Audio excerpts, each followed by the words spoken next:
ସମସ୍ତଙ୍କୁ ନମସ୍କାର। ଆମ ଚତୁର୍ଥ ଶ୍ରେଣୀର ପରିବେଶ ପାଠ ଆମ ବିଚିତ୍ର ବିଶ୍ୱ ବହିର ଦ୍ୱିତୀୟ ପାଠ ପଡ଼ୋଶୀ ମାନଙ୍କୁ ଜାଣିବାର ବୟସ୍କ ମାନଙ୍କ ସହିତ ସାକ୍ଷାତକାର ଭାଗ 2 କୁ ସମସ୍ତଙ୍କୁ ସ୍ୱାଗତ। ତ ଭାଗ 1ରେ ଆମେ କଣ ଦେଖିଥିଲେ ନା ଆଗ କାଳରେ ଓ ବର୍ତ୍ତମାନ ସମୟରେ ଆମେ କିପରି ଯୋଗାଯୋଗ ସ୍ଥାପନ କରୁଛେ, ଖବର ପଠାଉଛେ, ନାଇଁ? ଏବେ ଆସ ଭାଗ 2ରେ ଆମର କଣ ଆମ ପାଇଁ ଆଲୋଚନାର ବିଷୟବସ୍ତୁ ଦେଖିବା। ନା ପ୍ରଥମେ ହେଉଛି ଯୋଗାଯୋଗ ପ୍ରକ୍ରିୟାରେ କିପରି ଉନ୍ନତି ହୋଇଛି। ତ ବିଭିନ୍ନ ଯୋଉ ଯୋଗାଯୋଗ ରହୁଛି, ଆମେ ଗୋଟେ ସ୍ଥାନରୁ ଅନ୍ୟ ସ୍ଥାନକୁ ଯିବା ଆସିବା ଯୋଉ କରୁଛେ, ସେଥିରେ କଣ କଣ ଉନ୍ନତି ହୋଇଛି ଦେଖିବା। ରାସ୍ତା ଆଉ ରେଳପଥ ଯୋଉ ରହିଛି, ସେସବୁରେ ଯୋଗାଯୋଗ କିପରି ଆମର ସମ୍ଭବ ହେଉଛି, ସେଥିରେ କଣ କଣ ସବୁ ଉନ୍ନତି ହୋଇଛି, ସେ ସମ୍ପର୍କରେ ଆମେ ଏବେ ଦେଖିବା। ତ ଆସ, ତ ଜେଜେ ଆଉ ନାବ୍ୟା ତାହେଲେ ଯାଉଥିଲେ ବସରେ, ସ୍କୁଲରୁ ଫେରୁଥିଲେ। ନାବ୍ୟା ବସିଥିଲା ଝରକା କଡରେ। ତ ଝରକା ଦେଇ ଯେତେବେଳେ ବସ ଯାଉଥିଲା, ବସରେ ଯାଉଥିଲେ ଝରକା ପାଖରେ ବସି, ସେଇ ସମୟରେ କଣ ହେଲା ନା ଗୋଟେ ଟ୍ରେନ ତାଙ୍କ ବସ ପାଖ ଦେଇ ଗଲା। ଟ୍ରେନ କୋଉଥିରେ ଯାଏ? ହଁ, ରେଳ ପଥରେ ଯାଏ, ନାଇଁ? ତେଣୁକରି ଗୋଟେ ମେଟ୍ରୋ ଟ୍ରେନ ଯାଉଥିଲା। ତେଣୁ ନାବ୍ୟା ତାକୁ ଦେଖି କଣ କହିଲା? ଜେଜେ, ସେ ଆଡକୁ ଚାହଁ, ଟ୍ରେନଟି କେତେ ଦ୍ରୁତ ଗତିରେ ଚାଲିଛି। ଟ୍ରେନଟି ଯେହେତୁ ବସ୍ ଠାରୁ ଅଧିକ ସ୍ପିଡରେ ଯାଉଥିଲା, ତେଣୁ ସେ ଦିଗକୁ ଚାହିଁବା ପାଇଁ ସେ ଜେଜେଙ୍କୁ କହିଲା। ତେଣୁ ଜେଜେ ଶୁଣି କଣ କହିଲେ? ନାବ୍ୟା, ମେଟ୍ରୋ ଟ୍ରେନ ଖୁବ ଦ୍ରୁତ ଗତିରେ ଗତି କରେ। ଯେହେତୁ ସେଟା ଗୋଟେ ମେଟ୍ରୋ ଟ୍ରେନ, ତେଣୁ ସେ ଖୁବ ଦ୍ରୁତ ଗତିରେ ଗତି କରୁଛି। ଏହା ବ୍ୟତୀତ କେତେକ ଫ୍ଲାଏଓଭର ମଧ୍ୟ ଅଛି। ଫ୍ଲାଏଓଭର କଣ ନା ଯାନବାହନ ଗୁଡ଼ିକ ବ୍ୟସ୍ତବହୁଳ ରାସ୍ତା ଓ ଛକ ସ୍ଥାନ ଉପରେ ବିନା ପ୍ରତିବନ୍ଧକରେ ଯିବାରେ ସହାୟତା କରେ ଓ ଯାତ୍ରୀ ମାନଙ୍କର ସମୟ ବଞ୍ଚାଏ। ତାହେଲେ ଯୋଉଠି ଛକ ଜାଗା ଥାଏ, ଅଧିକ ଗହଳିପୂର୍ଣ୍ଣ ରାସ୍ତା ଥାଏ, ସେଇ ଜାଗାରେ ଆମର କଣ କରାଯାଏ ନା ଫ୍ଲାଏଓଭର ନିର୍ମାଣ କରାଯାଏ। ତାହେଲେ ଫ୍ଲାଏଓଭର ନିର୍ମାଣ କଲେ କଣ ହବ ନା ସେ ଜାଗାରେ ଯୋଉମାନଙ୍କର ଆବଶ୍ୟକତା ନାହିଁ, ସେମାନେ ଫ୍ଲାଏଓଭର ଦେଇକି ତାଙ୍କର ଆଗକୁ ପଳେଇବେ। ସେମାନେ ଆଉ ଛକ ଗହଳିରେ ପଶିବେ ନାହିଁ। ଯାହା ଫଳରେ କଣ ହବ ନା ରାସ୍ତା ଆଉ ବେଶୀ ଗହଳି ହବନି, ଯାତ୍ରୀ ମାନଙ୍କର ଯିବା ଆସିବାରେ ଅସୁବିଧା ହବନି, ସେମାନଙ୍କର ସମୟ ବଞ୍ଚିବ, ସେମାନେ ଆଉ ଗହଳିରେ ଫସିବେ ନାହିଁ। ତାପରେ ଜେଜେ ପୁଣି କଣ କହୁଛନ୍ତି ଦେଖ, କିଛି ଫ୍ଲାଏଓଭର ମେଟ୍ରୋ ଟ୍ରେନ ପାଇଁ ତିଆରି ହୋଇଛି। ତାହେଲେ ମେଟ୍ରୋ ଟ୍ରେନ ଯେହେତୁ ଅଧିକା ସ୍ପିଡରେ ଯାଏ, ତେଣୁ ତା ପାଇଁ ମଧ୍ୟ କିଛି ଫ୍ଲାଏଓଭର ତିଆରି ହୋଇଛି। ଆଉ ଅନ୍ୟ କିଛି ବସ୍ ଓ କାର ପାଇଁ, ସାଧାରଣ ଯାତାୟାତ ପାଇଁ ଅନ୍ୟ କିଛି ମଧ୍ୟ ଫ୍ଲାଏଓଭର ତିଆରି କରାଯାଇଛି। ଏହି ଆଧୁନିକ ସୁବିଧା ଓ ସେବା, ଯେପରିକି ଫ୍ଲାଏଓଭର ଏବଂ ମେଟ୍ରୋ ଗୁଡ଼ିକ ଆମ ଜୀବନକୁ ସହଜ କରିଛି। ତେଣୁ ଏସବୁ ହବା ଦ୍ୱାରା କଣ ହଉଛି ନା ଆମକୁ ଯାତାୟାତରେ ବହୁତ ସୁବିଧା ହେଉଛି, ଆମେ ସହଜରେ ଯାତାୟାତ କରିପାରୁଛେ। ତଥାପି ଏହି ସମସ୍ତ ପରିବର୍ତ୍ତନ ଯୋଗୁ ଏଠାରେ ଥିବା ଅନେକ ପଶୁପକ୍ଷୀ ଓ ବୃକ୍ଷ ଆଉ ଏଠାରେ ନାହାନ୍ତି। ତେଣୁ ଏସବୁ ପରିବର୍ତ୍ତନ କଣ କରାଯାଇଛି ନା ଯୋଉ ଗଛ ଲତା ଥିଲା, ସେ ଗଛ ମାନଙ୍କୁ କାଟି ଦିଆଗଲା। ଫଳରେ ଯୋଉ ପଶୁପକ୍ଷୀ ମାନେ ବୃକ୍ଷରେ ବାସ କରୁଥିଲେ, ସେମାନେ ଆଉ ଏଠାରେ ରହୁନାହାନ୍ତି। ତେଣୁ ଏ ଉନ୍ନତି ପାଇଁ ଆମକୁ ଟିକେ କଣ ସାକ୍ରିଫାଇସ ମଧ୍ୟ କରିବାକୁ ପଡିଛି। ଯୋଉ ପଶୁପକ୍ଷୀ ମାନେ ଏଠି ରହୁଥିଲେ, ସେମାନେ ଆଉ ଏଠାରେ ରହିବାକୁ ସ୍ଥାନ ପାଇଲେ ନାହିଁ। ତେଣୁ ଏହା ଶୁଣି ନାବ୍ୟା କଣ କହୁଛି, ଟିକେ ମନ ଦୁଃଖ କରି କହୁଛି ଯେ ନା, ମୁଁ ଭାବୁଛି ଆମେ ପରିବେଶକୁ ନିରାପଦ ଓ ସୁରକ୍ଷିତ ରଖି ଏହି ପ୍ରକାର ବିକାଶ କରିପାରିବା। ଯଦି ଆମେ ପରିବେଶ ସହ ମିଶି ଏଇ ବିକାଶକୁ ତ୍ୱରାନ୍ୱିତ କରିବା, ତାହେଲେ ହୁଏତ ବେଶୀ ଭଲ ହବ ବୋଲି ନାବ୍ୟା କହୁଛି। ତେଣୁ ଜେଜେ କଣ କହିଲେ, ହଁ, ଏହାର ଏକ ସନ୍ତୁଳନ ସୃଷ୍ଟି କରାଯାଇ ପାରିବ ଯଦି ବୃକ୍ଷରୋପଣ କରି ଆମର ପରିବେଶ ସୁରକ୍ଷିତ ରଖିପାରିବା। ତେଣୁକରି ଆମେ କଣ କରିବା ନା ବୃକ୍ଷରୋପଣ କରିବା, ଆମ ପରିବେଶକୁ ସୁରକ୍ଷିତ ରଖିପାରିବା। ଯାହା ଦ୍ୱାରା କଣ ହବ ନା ଆମ ପରିବେଶରେ ସନ୍ତୁଳନ ରହିବ। ନହେଲେ ଯଦି ବୃକ୍ଷରୋପଣ ନ କରିବା, ପରିବେଶର ସନ୍ତୁଳନ କ୍ଷୟ ହେବ, ଯାହା ଦ୍ୱାରା ଆମର ଅନେକ ପ୍ରକାରର ଅସୁବିଧାରେ ଆମେ ପଡିବା। ଠିକ ଅଛି ପିଲାମାନେ, ତ ଏବେ ଆସ କିଛିଟି ପ୍ରଶ୍ନର ଆମେ ଉତ୍ତର କରିବା। ତୁମେ କେଉଁ ପ୍ରକାର ପରିବହନ ବ୍ୟବସ୍ଥା ସବୁଠାରୁ ଅଧିକ ବ୍ୟବହାର କର କହିଲ? ହଁ, ଆମେ ମୁଖ୍ୟତଃ ସଡ଼କ ପଥକୁ ବ୍ୟବହାର କରିଥାଉ, ଯେଉଁଥିରେ ବସ୍, କାର, ସ୍କୁଟର କିମ୍ବା ବାଇକ୍ ଦ୍ୱାରା ଆମେ ଯାତାୟାତ କରିଥାଉ। ଯଦି ଦୂର ସ୍ଥାନକୁ ଯିବ ତାହେଲେ ଟ୍ରେନ ଆମେ ବ୍ୟବହାର କରୁ। ଟ୍ରେନ କେଉଁଥିରେ ଯାଏ? ରେଳ ପଥରେ ଯାଇଥାଏ, ନା ନାଇଁ? ଏବେ ଦେଖ, ତୁମମାନଙ୍କ ପାଇଁ ମୁଁ କେତେଟା ଚିତ୍ର ନେଇ ଆସିଛି। ସେ ଚିତ୍ରରେ ସବୁ କଣ କଣ ଅଛି ତାକୁ ଚିହ୍ନିବ, ହେଲା? ଆଉ ତାକୁ ଆମର ଜୀବନ ଆଉ ଯୋଗାଯୋଗରେ କିପରି ସହଜ କରୁଛି ତାକୁ ଆମେ ଦେଖିବା। ତ ପ୍ରଥମ ଚିତ୍ର ଦେଖିଲ, ସେଥିରେ କଣ ଅଛି? ଗୋଟେ ଫ୍ଲାଏଓଭର ଅଛି, ଯୋଉଠି ରାସ୍ତାଠୁ ଉପରେ ଆମର ଆଉ ଗୋଟେ ରାସ୍ତା ତିଆରି କରାଯାଇଛି ଯାତାୟାତର ସୁବିଧା ପାଇଁ। ଦ୍ୱିତୀୟ ଚିତ୍ର ଦେଖିଲ, ସେଥିରେ କଣ ଅଛି? ଗୋଟେ କାଠର ପୋଲ ତିଆରି ହେଇଛି ନଈ ବା ନାଳ ଉପରେ। ତୃତୀୟ ଚିତ୍ର ଦେଖିଲ, କଣ ଅଛି? ଗୋଟେ ମେଟ୍ରୋ ଟ୍ରେନ ଯାଉଛି। ଆଚ୍ଛା, ମେଟ୍ରୋ ଟ୍ରେନ କୋଉଥିରେ ଚାଲିଥାଏ?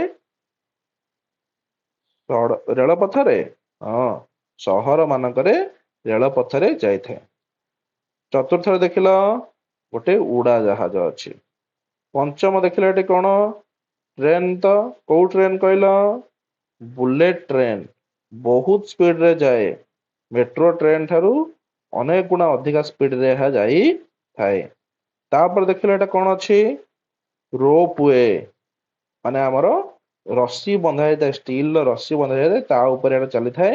ଆମର ମାଟି ଠାରୁ ଉପରେ ରହି ଚାଲେ, ରୋପ ୱେ ମାଧ୍ୟମରେ ଯାତାୟାତ କରାଯାଇଥାଏ। ତାହେଲେ ଏସବୁ ଦ୍ଵାରା ଆମର କଣ ସହଜ ହେଇଛି ଦେଖିବା।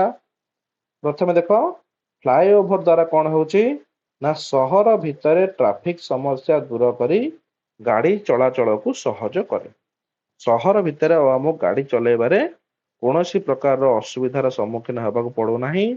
ଆମେ ସହଜରେ ଗାଡି ଚଲେଇ ଯାଇ ପାରୁଛେ। କାଠ ପୋଲ ମାଧ୍ୟମରେ କଣ ହଉଛି? ନଦୀ କିମ୍ବା ନାଳ ଉପରେ ଆମେ ସହଜରେ ଯାତାୟାତ କରି ପାରୁଛେ। ଆଉ କଣ ହଉଛି ନା ମେଟ୍ରୋ ଟ୍ରେନ ମାଧ୍ୟମରେ ସହର ମଧ୍ୟରେ ଖୁବ କମ ସମୟରେ ଆମେ ଯାତ୍ରା କରିପାରୁଛେ। ଗୋଟେ ସହରରୁ ଆଉ ଗୋଟେ ସହର ଯଦି ଯିବାର ଅଛି, ତାହେଲେ ମେଟ୍ରୋ ଟ୍ରେନ ମାଧ୍ୟମରେ, ଯେମିତି ଆମର ମୁମ୍ବାଇ ହେଲା, ଚେନ୍ନାଇ ହେଲା, କୋଲକାତା ହେଲା, ବଡ ବଡ ସହର ଯୋଉଠି ଅଛି, ଦିଲ୍ଲୀ ହେଲା, ସେଠି ଆମର ସହର ମଧ୍ୟରେ ଯାତ୍ରା କରିବା ପାଇଁ ମେଟ୍ରୋ ଟ୍ରେନ ବ୍ୟବହାର କରିବା ଦ୍ୱାରା ଖୁବ କମ ସମୟରେ ଆମେ ଯାତ୍ରା କରିପାରୁଛେ। ସେହିପରି ଯଦି ଉଡାଜାହାଜ ଦେଖିବା, ଆକାଶ ପଥରେ ଅତି ଦୂର ସ୍ଥାନକୁ ଖୁବ ଶୀଘ୍ର ସେହା ପହଞ୍ଚାଇଥାଏ। ଏ ଦୂର ଜାଗାକୁ ଯିବାର ଅଛି, ବହୁତ ଦୂର ଜାଗାକୁ, ଆଉ ଆକାଶ ପଥରେ ଗଲେ ଆମେ ଯାଇ ଜଲଦି ପହଞ୍ଚି ପାରିବା। ସେହିପରି ଯଦି ଆମେ ବୁଲେଟ ଟ୍ରେନ କଥା କହିବା, ଏହା କମ ସମୟରେ ଦୂର ବାଟ ଯିବା ପାଇଁ ଏକ ଆଧୁନିକ ମାଧ୍ୟମ। ତାହେଲେ ବୁଲେଟ ଟ୍ରେନ ବହୁତ ସ୍ପିଡରେ ଯାଇଥାଏ। ଜାପାନରେ, ଚୀନରେ ଆମର ଚାଲିଛି ବୁଲେଟ ଟ୍ରେନ, ଯାହା ଦ୍ୱାରା କଣ ହଉଛି ନା ବହୁତ ସ୍ପିଡରେ ତାହା ଦୂର ସ୍ଥାନକୁ ଯାତାୟାତ କରିଥାଏ। ସେହିପରି ଯଦି ଆମେ ରୋପ ୱେ କଥା କହିବା, ଏହା ମୁଖ୍ୟତଃ ପାହାଡିଆ ଅଞ୍ଚଳ ଯାତାୟାତ ପାଇଁ ବ୍ୟବହୃତ ହୋଇଥାଏ। ଏଠି ପାହାଡ ପର୍ବତ ଥାଏ, ଏଠି ଆମର କଣ କରାଯାଏ ନା ଟାୱାର ଖୁଣ୍ଟି ମାଧ୍ୟମରେ ଆମର ଷ୍ଟିଲ ର ରସି ବିଛା ଯାଇଥାଏ, ଆଉ ସେଇ ରସି ମଧ୍ୟ ଦେଇ ଆମର କଣ ହୁଏ ନା କେବୁଲ କାର ବା ରୋପ ୱେ ମାଧ୍ୟମରେ ଆମର ଯାଇଥାଏ ଓ ଯାତାୟାତରେ ଆମକୁ ସହଯୋଗ କରିଥାଏ। ତେଣୁ ଜୀବନ ଓ ଯୋଗାଯୋଗରେ ଏହାର ପ୍ରଭାବ ରହିଛି। ଏହି ପରିବହନ ବ୍ୟବସ୍ଥା ଗୁଡିକ ଯୋଗୁ ଆମର ସମୟ ବଞ୍ଚୁଛି, ଯାତ୍ରା ଆରାମଦାୟକ ହେଉଛି ଏବଂ ଦୁନିଆର ଗୋଟିଏ କୋଣରୁ ଅନ୍ୟ କୋଣକୁ ଯିବା ସହଜ ହୋଇପାରିଛି। ଏହା ବ୍ୟବସାୟ, ଶିକ୍ଷା ଏବଂ ସାମାଜିକ ଯୋଗାଯୋଗକୁ ଅଧିକ ଦ୍ରୁତତର କରିଛି। ଗୋଟିଏ ସ୍ଥାନରୁ ଆଉ ଗୋଟେ ସ୍ଥାନକୁ ଯିବାର ହଉ କିମ୍ବା ଅନ୍ୟ ପାଖରେ ଖବର ପହଞ୍ଚାଇବା ହଉ, ଏହା ଅତି ଦ୍ରୁତ ବେଗରେ ଆମର କାର୍ଯ୍ୟ କରୁଛି। ତାପରେ ସେମାନେ କୋଉଠି ଗଲେ ନା ଗୋଟେ ହସ୍ପିଟାଲ ପାଖରେ ରହିଲେ, ଯେଉଁଠି ଆଇ ଟେଷ୍ଟିଂ, ଚକ୍ଷୁ ପରୀକ୍ଷା କ୍ୟାମ୍ପ ସେଠି ପଡିଥିଲା। ତା ନାବ୍ୟା ପଚାରୁଛି କଣ ଦେଖ, ଜେଜେ ଏହା କଣ, କାହିଁକି ଏତେ ଅଧିକ ଲୋକ ଏଠାକୁ ଆସୁଛନ୍ତି? ତ ଜେଜେ କହିଲେ, ନାବ୍ୟା ଏହା ଏକ ଡାକ୍ତରଖାନା। ଯେତେବେଳେ ଲୋକମାନେ ଅସୁସ୍ଥ ହୁଅନ୍ତି ସେମାନେ ଏଠାକୁ ଆସନ୍ତି। କିଛି ବର୍ଷ ପୂର୍ବେ ମୁଁ ତୋର ଜେଜେମାଙ୍କୁ ଚକ୍ଷୁ ଅପରେସନ ପାଇଁ ଏଠାକୁ ଆଣିଥିଲି। ଡାକ୍ତର ମାନେ ତାଙ୍କୁ ଅଧିକ ଭଲରେ ଦେଖିବାକୁ ସାହାଯ୍ୟ କରିଥିଲେ। ଏହି ଡାକ୍ତରଖାନାଟି ଆମ ଗୋଷ୍ଠୀର ଏକ ପ୍ରମୁଖ ସ୍ଥାନ। ଆଜି ଏଠାରେ ଏକ ଚକ୍ଷୁ ପରୀକ୍ଷା ଶିବିର ଆୟୋଜନ ହୋଇଛି। ତାହେଲେ ଡାକ୍ତରଖାନା ଥିବ କଣ ହବ ନା ଆମର ଲୋକମାନେ ଯେତେବେଳେ ରୋଗରେ ପଡିବେ ତାଙ୍କୁ ଠିକ ସମୟରେ ଚିକିତ୍ସା ଦେଇ ହବନି। ତେଣୁ ଡାକ୍ତରଖାନା କଣ କରେ ନା ଆମର ବିଭିନ୍ନ ପ୍ରକାର ରୋଗର ଉପଚାର କରିଥାଏ ଓ ଆମକୁ ସଠିକ ସମୟରେ ଚିକିତ୍ସା ପ୍ରଦାନ କରିଥାଏ। ତେବେ ଆସ ଆମେ କେତୋଟି ପ୍ରଶ୍ନର ଉତ୍ତର କରିବା। ସହର ଭିତରେ ଖୁବ ଦ୍ରୁତ ଗତିରେ ଚଳାଚଳ କରୁଥିବା ଟ୍ରେନର ନାମ କଣ? ହଁ, ମେଟ୍ରୋ ଟ୍ରେନ। ନାଇଁ, ଭେରି ଗୁଡ। ବ୍ୟସ୍ତବହୁଳ ରାସ୍ତା ଓ ଛକ ଉପରେ ଯାନବାହନ ଗୁଡ଼ିକର ଅବାଧ ଚଳାଚଳ ପାଇଁ କଣ ନିର୍ମାଣ କରାଯାଇଛି? କୁହ।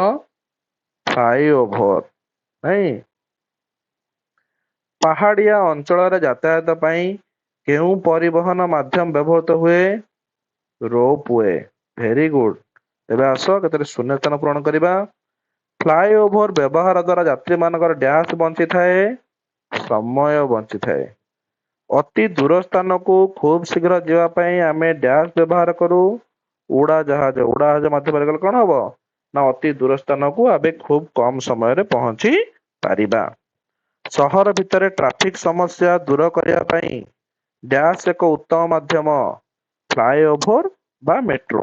କାରଣ ଫ୍ଲାଇଓଭରରେ ଗଲେ ଆମେ ଟ୍ରାଫିକରେ ନ ପଶି ଉପରେ ଉପରେ ପଳେଇବା, କିମ୍ବା ଯଦି ମେଟ୍ରୋ ମାଧ୍ୟମରେ ଟ୍ରେନରେ ଗଲେ ମେଟ୍ରୋ ଟ୍ରେନରେ ଆମେ ସହଜରେ ଯାଇପାରିବା ସହର ମଧ୍ୟରେ। ଏବେ ଦେଖିବା ଗୋଟେ ସ୍ତମ୍ଭ ମିଳନ କରିବା।